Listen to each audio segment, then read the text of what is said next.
Good afternoon. Welcome to the 330 Sports Show. My name is Justin Coffin. Today is Thursday, September 25th, 2025.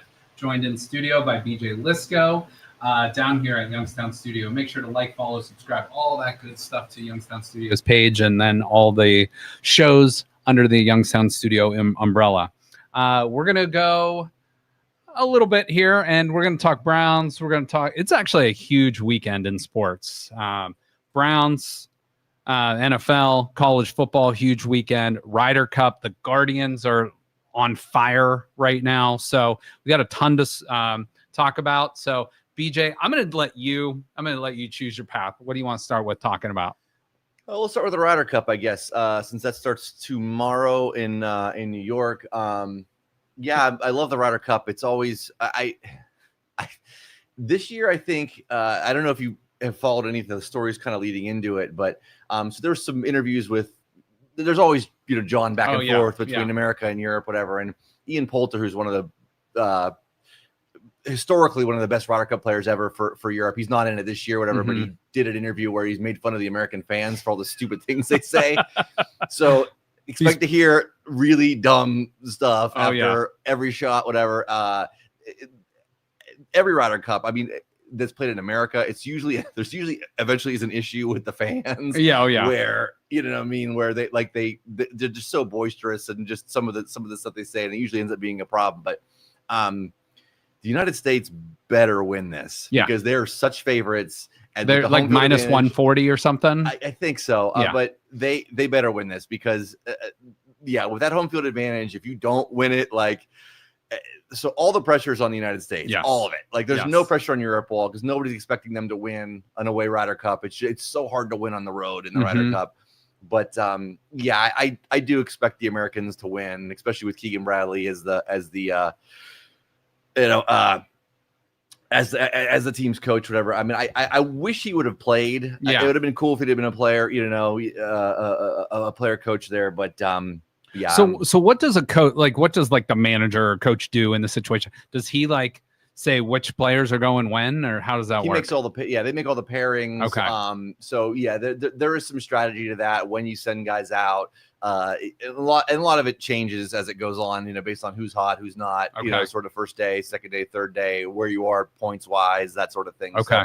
So, there's a lot with that. It's mostly that. And then it's also just creating some kind of team chemistry, which America has historically not really had. Yeah. But I think Keegan Bradley will, I think he'll get that. He'll get the Americans all together as a team. Now, one thing that kind of I think galvanized him a little bit too. I don't know if do you know who Brandel Chambly is on the Golf Channel? I do not actually. All right, so he's an asshole. And good description. Yeah, he always kind of says these sort of inflammatory things, and the players don't really like him, whatever. But he made a comment about Bryson DeChambeau being he's going to be really hard to manage, or like being a nightmare for the U.S. team, which is the biggest BS line. That dude is so good, and he made the claim that Bryson, most of his views on YouTube for his channel are bots, which is not the case at all. Right. He's incredibly popular on YouTube, and he's become a fan favorite. He has become likable, even though he's on the Live Tour and stuff too. He's done really a masterful job at sort of changing his image over the last few years, and he is a really likable guy. I watch his YouTube channel all the time and stuff too. So, to say that he's a nightmare to have on a team, as good of a player as he is, and as fired up as he's going to be, I think he's going to be one of the standout players for the American team. So Brandel Chambly, what a dick. So talk to us, talk to the people that aren't familiar with the Ryder Cup, the casual golf fan that might tune in for this Friday, Saturday, Sunday, this weekend affair, Bethpage, New York, right? Yeah. Or at Bethpage Black, yeah. So tell us a little bit about the format, the scoring system, and then a little bit about why, obviously it's America, Europe, it's we're going back to the Revolutionary War here, but explain why this is so important, first of all, and then second of all, explain the scoring system. We're fifth graders, I guess. Yeah. To make it sort of as simple as I can with the scoring system. So there's different formats. They go out in pairs, I believe, the first day, and they'll take, it's like like one of them's like a scramble format almost. Then another one is I think it's called 4-ball where they do.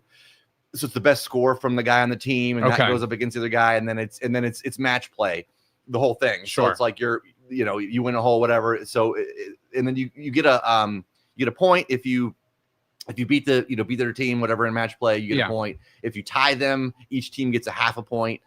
So it's 14, and so Europe won the last Ryder Cup. So they have to get it's 14 points to retain it. Okay. And America has to get 14 and a half to win it, to take it over. To take it over. So that's sort of the kind of gist of it. I mean, it's become the Ryder Cup's become much more popular in my lifetime than it was, because it was so one-sided for so long. America kind of mopped the floor with them to a certain degree, but then it started to get sort of chippy in the late 90s. There was that famous clip you see of Justin Leonard rolls in a long putt, and they're all celebrating and they're losing their mind because it clinched it for them. But there's still golf to be played, and Europe was all pissed off about that. So and then there's a lot of chirping back and forth. So it's just become sort of a big rival. It's very exciting to watch, and it is one of the more exciting golf events, because you do have that chippiness, you do have that rivalry, and you're playing for country, you're playing for nation, and that's just really, really cool. So explain to how the Live and PGA Tour aspect. So those guys, there's no, this is not a PGA event. This is not a Live event. It's sort of like, who commissions this and how's that work? I believe I think it is commissioned by the PGA and European tours. Okay. Don't quote me on that exactly, whatever. But it's a combination of those tours that get together. As far as where Live is concerned, so Live players, the way it's set up now, they can't get world ranking points for Live, and so it's the pathway to get to the Ryder Cup from the Live Tour is a lot harder. And I think I'm pretty sure Bryson's the only guy. Okay. Bryson DeChambeau. There were a couple other like potential guys that could have been, but they just weren't playing well enough. You know what I mean? Right, so like Bryson was probably the most consistent, the best. For Europe though, I'm sorry, John Rahm plays for Europe. He's on Live. So maybe a couple European guys over there. But yeah, so but for America, it's just Bryson. And the captains select the teams, and is that based on their world rankings, or is that just based on who's playing the best? Yeah, you automatically qualify. I think if you're, I believe America, and again, don't quote me on this, I believe it's top 8 for America qualify, and then he gets to pick 4 more. Okay. Europe, I believe, does it a little differently. I think it might be 6 and 6 for Europe. They might have more countries. Again, don't quote me on that, because it's changed a couple times over the years. But yeah, so if you play well enough, you automatically qualify, and then the guys that are kind of on the bubble, they usually go with whoever's the hottest hand. Yeah. When it comes sort of Ryder Cup season, and that's one of the things, like I said, one of the drawbacks to Keegan Bradley not playing as a player captain. He has been one of the hottest golfers for sure in for the last 3-4 months. So it's, but I also get it though. It's hard to probably juggle both of those things and really focus on playing, if you know what I mean. Like so, I think his quote was, they picked me to be captain, so that's what I'm going to be. And also too, it's one less guy he's got to give a shitty phone call to. That's say, true. Hey, you're not on that's the a team. good. That's a good point. Who's Europe's captain? Luke Donald. Okay. So who should be like some of the more intriguing matchups, or I don't know if you know them off the top of your head already, or if they're set, but who should we be looking out for this coming weekend starting tomorrow? For sure, Rory McIlroy.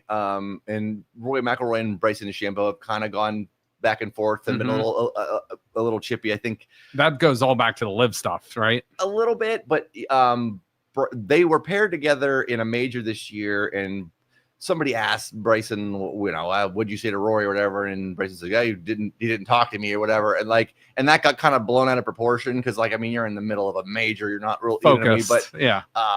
It got back to Rory, and Rory said something like, well, what do you want me to do? Right, exactly. Am I supposed to talk to him, whatever. Yeah, right. So that got kind of blown out, but it's added to sort of the rivalry. That would probably be the top sort of storyline as far as that goes. But and then there's a bunch of other subplots, you know what I mean, whether it's John Rahm, obviously coming live for the European side. For America, it's a lot of, I've said this before. Scotty Scheffler is one of the most boring dudes ever. he probably will show a little bit more emotion in this, I'm sure. But he's a great golfer and he should be really, really good. There's no reason to think that he isn't going to score quite a few points. He's not going to maximize the time he has, whatever there, and sort of aid the American team. So it'll be interesting to see that. And then, honestly, the crowd is going to end up being the biggest story because it's going to be so loud and they're going to be so obnoxious. Mm-hmm. And of course it's going to be a problem. And of course the Europeans are going to complain about it. Yep. It's going to be that. And they'll give it right back to the crowd. I was going to say, too. Right. Well, and then they get the advantage in 2 years or, whenever the next Ryder Cup is as well. So, it's like, you want your home field advantage, your home course advantage. So fans get rowdy and they want it. I heard, I think it was Morikawa or one of the American golfers was like, we want chaos. We want chaos Friday. Just let it go and let's see what happens. And and I will say this too. The one thing I agree with Ian Poulter and Justin Thomas said this in his press conference, saying that the European crowds, when the Ryder Cup is over there, it is so much more creative. The way they cheer and some of the things that they do, like it's so much more organized than America, where they just kind of yell and get drunk. So it's a different kind of thing, but I do appreciate a good European crowd. It is fun when it's over there too. But a little classier shit talking over in Europe. Yeah, it's a little more organized. Oh, that's great. That's great. So like what, I know you might already even touched on this. What are you most looking forward to this weekend outside of, the U.S. winning? I want to see how Keegan Bradley gets this team together, because America's problem in the past and with some of the captains is American golfers tend to be a lot more selfish. It's a lot more individual. They don't necessarily come together as a team as well as the Europeans have historically in the past. So I'm curious to see how well he's able to sort of get everybody together. Sure. Because so that's probably what I'm most looking forward to, is like, can you actually make this feel like the European team with the closeness of the team, where the camaraderie of the team, and there are a couple of dicks on the American team that I don't like either. Scotty Scheffler is boring as hell to watch. Patrick Cantlay is the slowest golfer in the history of the world. And he's probably going to use that to his advantage. Yeah. And probably be really slow. It'll be really annoying. He's going to be really annoying to the nerve. So I won't mind it so much this week, but yeah, I'm just curious to see how he brings the team together. Okay. All right. Very good. Very good. Prediction? I think it's going to be closer than people think. But I would say United States by a couple points. I think halfway through Sunday, they'll clinch it somewhere halfway through Sunday, because the most points happen on Sunday when it's singles competition and it's 1-on-1. I think Europe's going to keep it interesting just because of how good they are, but I think ultimately the crowd and just the home field advantages. And the United States, like I said, I think overall too, like ranking wise, I believe they're better too. You know what I mean? Like the better roster, better overall. Statistically overall. Not to say that Europe can't pull the upset, but I would be shocked if they did. All right. Well, it sounds like it's going to be a lot of fun. Starts tomorrow morning and basically goes through Sunday afternoon, Sunday early evening, and 3 days. It should be a lot of fun. So, Ryder Cup this weekend. That is one of many, many events going on. You mentioned Patrick Cantlay and some boring golf, and let's talk a little boring football. I guess the Cleveland Browns, they did pull off a victory. What'd you think about that performance on Sunday? As it was happening, I was like, Green Bay is trying to give you this game. Like they're handing you this game. Like, you better win this. Yeah. And then they almost didn't. It still took a blocked field goal and everything else. I see some Browns fans. It was exciting. I'm a Browns fan. It was awesome to see them win. I was worried that they weren't going to win for several weeks yet. So it was cool to see him get that. But some Browns fans kind of thinking like, oh, this is going to re-galvanize the team. It's like, all right, just slow down. Yeah. Like, the amount of things that had to go right for them to win that game, and the amount of things Green Bay had to screw up for them to win that game, like, that just doesn't happen. The Browns are usually good for winning some weird game that they probably shouldn't win every year. They usually do, and this was kind of that. So I'm curious to see how they do against Detroit. I hope the offense does something. Like, I don't know. Have to be better. I don't know what. Like, I know the situation was different a couple years ago when Flacco was there. Well, for one, they had a good running game then, and now it's sort of unproven and stuff. So I don't know. And the Browns still don't have a downfield threat. Like, No, there's they nobody don't. fast at all. So it's like everybody just Jerry stacks the Jeudy box. should be that guy, but Yeah. it's not though right now. I mean, I've heard Isaiah Bond's really fast, but He is. I don't see him.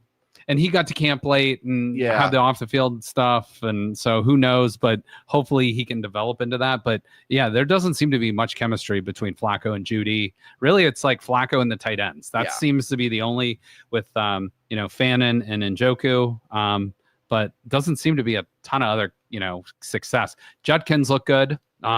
His first few games, so that's at least a positive. I think at the very end of the day, at least the Browns appear to have had a really good draft this past year. So for sure. Hopefully, like going forward, that's something they can build on. Yeah, the rookies look great. I mean, I'm excited about defensively and I mean, we have great tight ends. It's just we really desperately need a downfield threat of some kind to stretch the field. And I mean, we know Flacco can hurl it down the field. It's not like, but I don't think he's.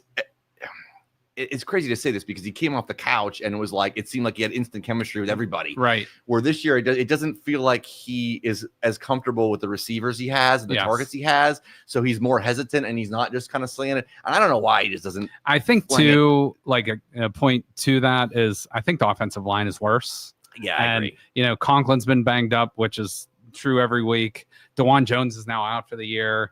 It's like Teller and Bitonio are good, but they're getting older. The center Posick is pretty good, but like it doesn't seem to be a whole lot of like cohesion on that offensive line. So hopefully they can get a little bit of a running game, which will then open up the passing game. But again, my expectations are still very low for this team. I love that win last week. It was great. I was happy for Schmidt, who had obviously kind of cost the team the win week one. Right. But like he's dealing with a lot of stuff off the field and stuff, but that was cool to see him bounce back. The uniforms, I thought the uniforms were kind of cool, like the all brown. I don't know. I personally liked it, but we'll see how they do. But personally, I will tell you, I already bet on the Lions -8.5. I don't think the Browns are, it's nothing against the Browns. I obviously love them dearly, but I think the Lions, even though they lost and got smoked by the Packers week one, and the Browns just beat the Packers, that's not how the NFL works. Like you beat this team, that's not how things work. I think the Lions probably win this comfortably. I don't think they blow them out, but I think they win it comfortably in their home field. So I agree with that. I think the Browns the defense and stuff will keep it interesting for the first couple quarters, and then I see the Lions pulling away by a couple touchdowns late, you know what I mean? And it's hopefully I'm wrong, and hopefully the Browns can hang in there. But until they start doing something offensively to stay on the field, and eventually they're going to pull the plug on Flacco. I don't think that's going to happen probably for a couple of weeks yet, but it's coming. I think either that Miami game or after the bye week, it's probably Gabriel. You're going to see Dylan Gabriel out there soon enough.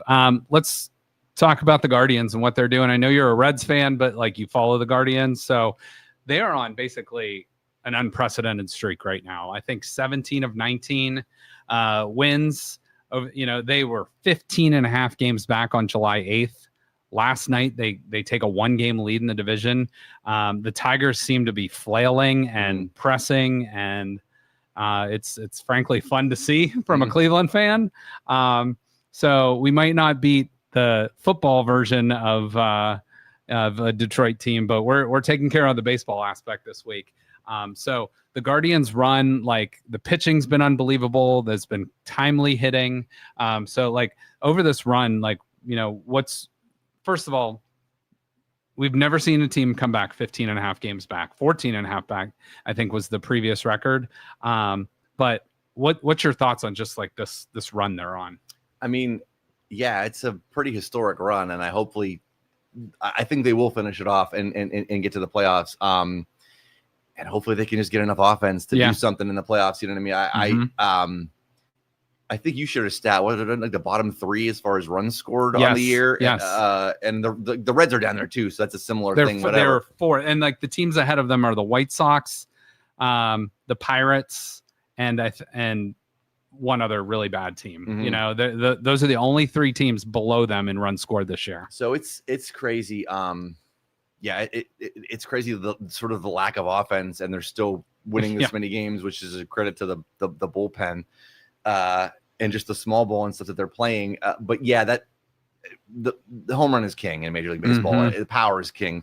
They're going to have to score more if they're going to advance or do anything in the playoffs. I mean, getting there is nice. It's a cool story, but you know, like you're going to have to put up runs. The We Reds saw it last year. The Reds have the same problem. I mean, their bullpen has been outstanding all year, Yes. pretty much, but they haven't scored enough runs. If they had at any point during the year, it's the same thing with the Guardians. We wouldn't be talking about this. They would be miles ahead in the division.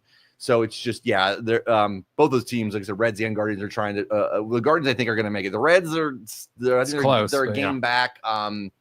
But yeah, I mean, it'd be cool if they both made it. I think the Guardians are for sure going to make it. The Reds are probably about 50-50 at this point. Yeah. But October baseball in Ohio would be great to see. And I mean, I'm enthused that both of those teams we're watching this far into the year, and there's meaningful games and the playoffs on the line, because it's exciting it's very exciting baseball to watch. Absolutely. Are you like, I know we've talked Ohio State before. Are you a big college football guy?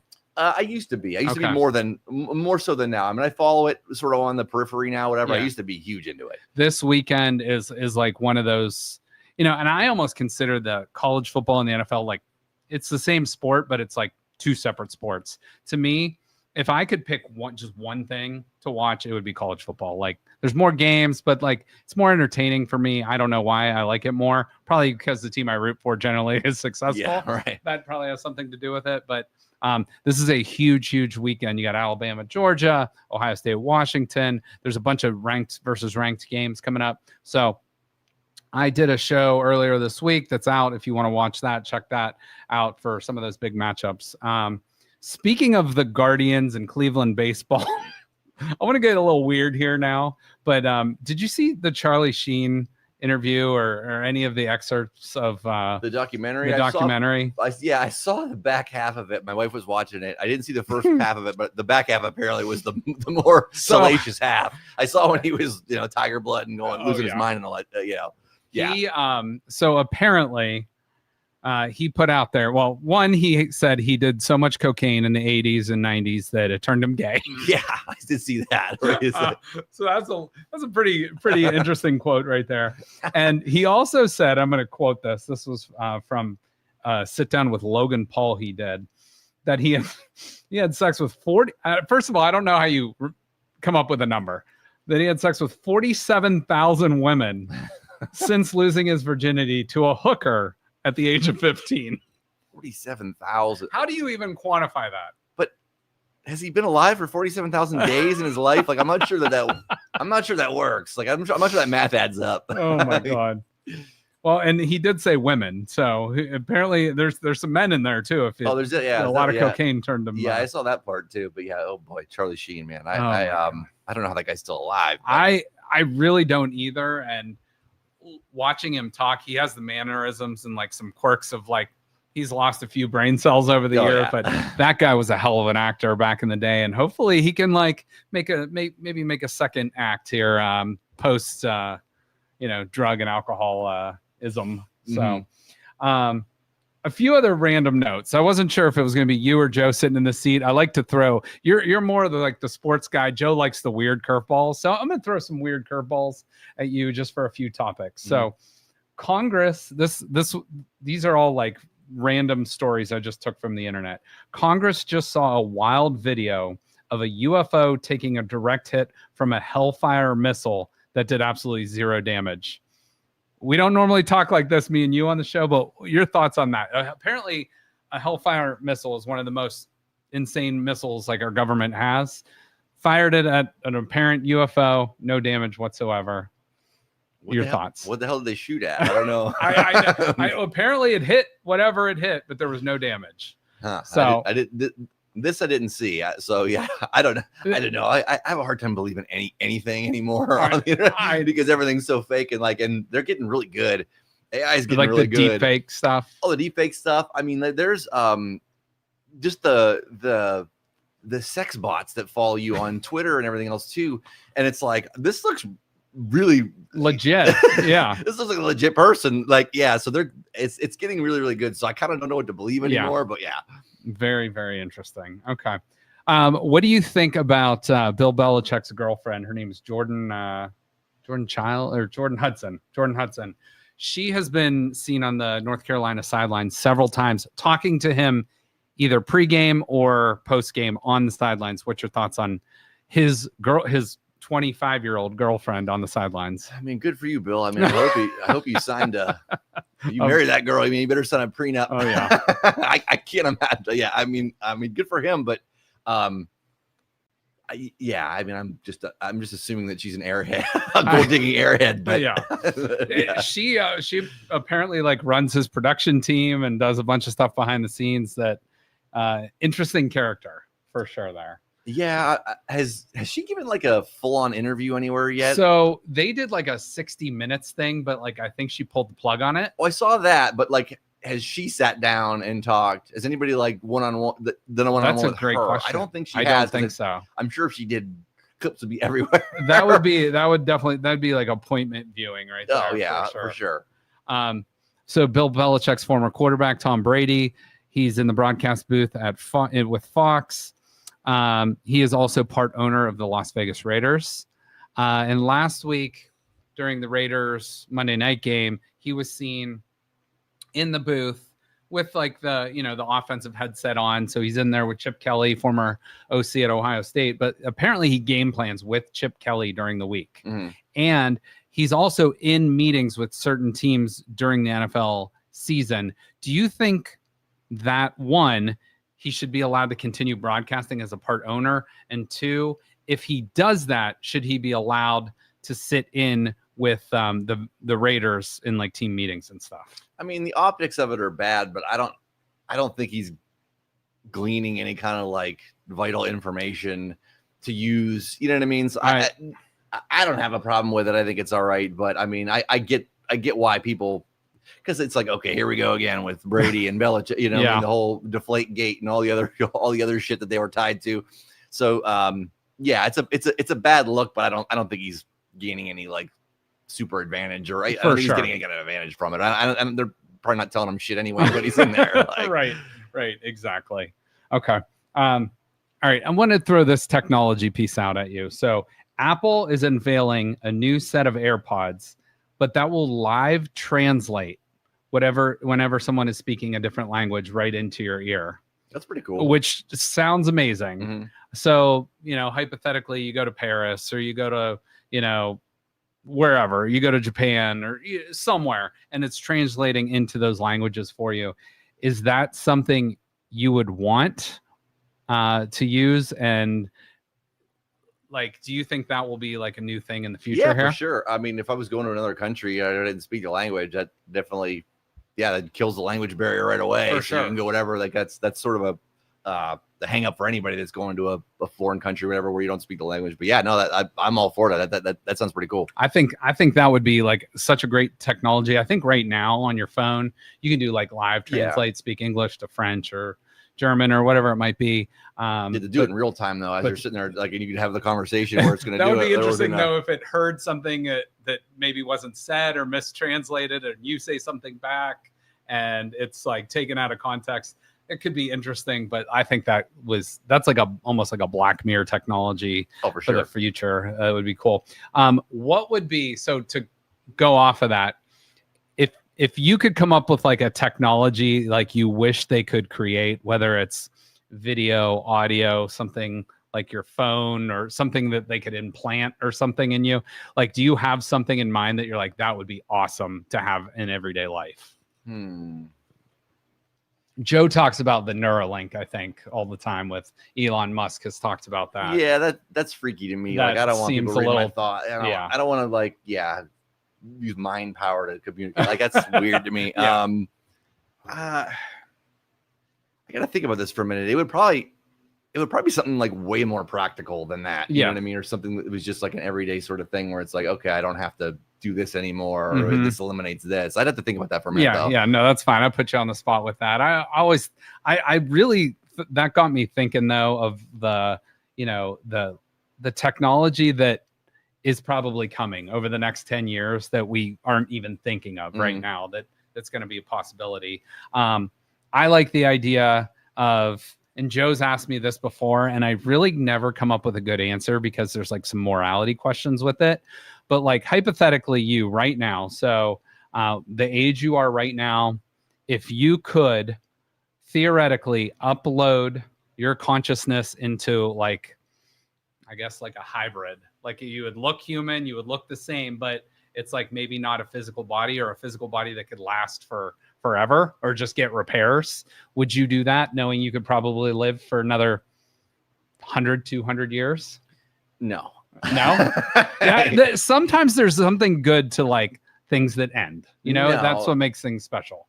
No, I want eventually I want to croak. It's all right. Like I don't think I want to just keep going on and on because I think that gets kind of freaky. And then I agree. I don't know. Again, you're talking about like Black Mirror sort of stuff. That's kind of what that is. And I don't doubt that there's going to be stuff like that somewhere down the line in the future where you can the possibility to do stuff like that. But no, that's sort of freaky to me. Like there's certain stuff with AI that I think is great, and there's other stuff that I think is terrible. So it's like sort of navigating this in the next decade or so while it sort of gets figured out and regulated or whatever is going to be interesting. Absolutely. I agree 100%.